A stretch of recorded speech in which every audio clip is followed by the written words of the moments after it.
US-built M-ATV shields Ukrainian soldiers from Russian drone strike. A Ukrainian military video published this week shows the aftermath of a Russian fiber-optic FPV drone strike on an American-supplied Oshkosh M-ATV armored vehicle, with Ukrainian forces reporting that the armored crew compartment held and the soldiers inside survived the impact, though the vehicle itself suffered serious damage. The footage, released by Ukrainian military personnel, documents what the crew described in their own words. The explosion destroyed the vehicle's rear cargo section, but the armored crew compartment protected the soldiers inside.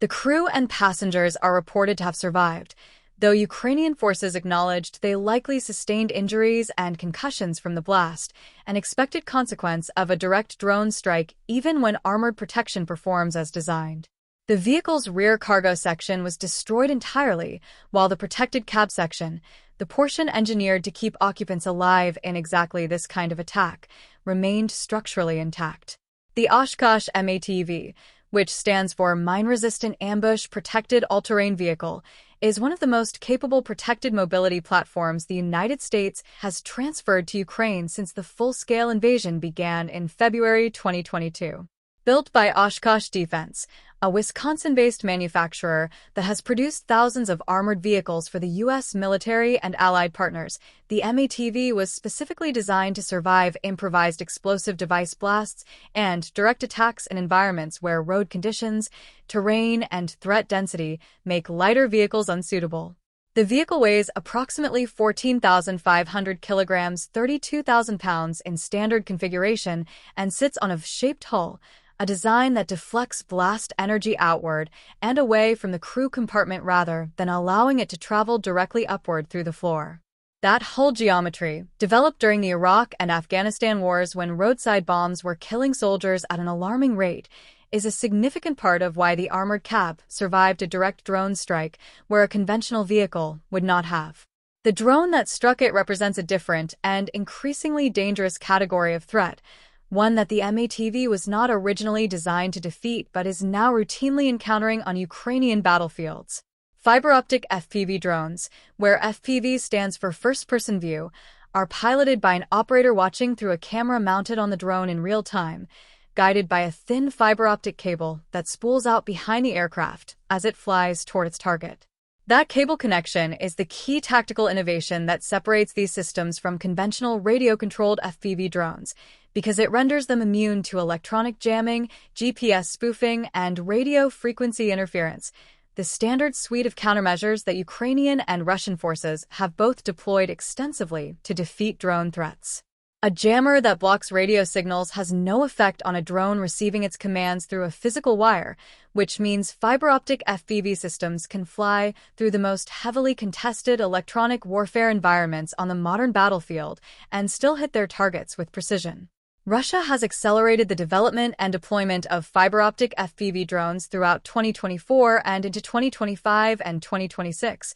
recognizing their ability to defeat the electronic countermeasures that Ukraine has installed on armored vehicles and that Ukrainian electronic warfare units have deployed at the unit level. The range of these systems is constrained by the length of the fiber-optic cable they carry,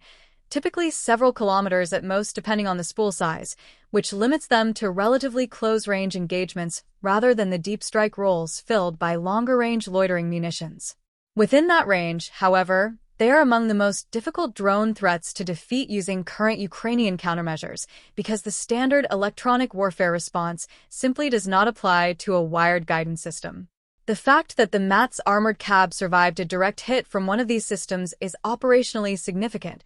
even accounting for the variables that determine how much damage any single drone strike inflicts, including the size of the warhead, the angle of impact, and the precise point on the vehicle where the drone connected. FPV drones typically carry warheads derived from rocket-propelled grenade rounds or repurposed anti-tank munitions, with shaped charges designed to penetrate armor by focusing explosive energy into a high-velocity jet of metal. The m-AVT's cab is constructed with ballistic steel and composite armor rated to defeat small arms fire and fragment threats, though it was not designed as a main battle tank and does not carry the same level of protection as a Bradley infantry fighting vehicle or an Abrams tank. That the crew compartment held under a direct strike by a shaped charge warhead suggests either that the angle of impact reduced penetration effectiveness, that the warhead detonated against the cargo section rather than the cab, or that the vehicle's armor performed at or above its rated parameters under real combat conditions.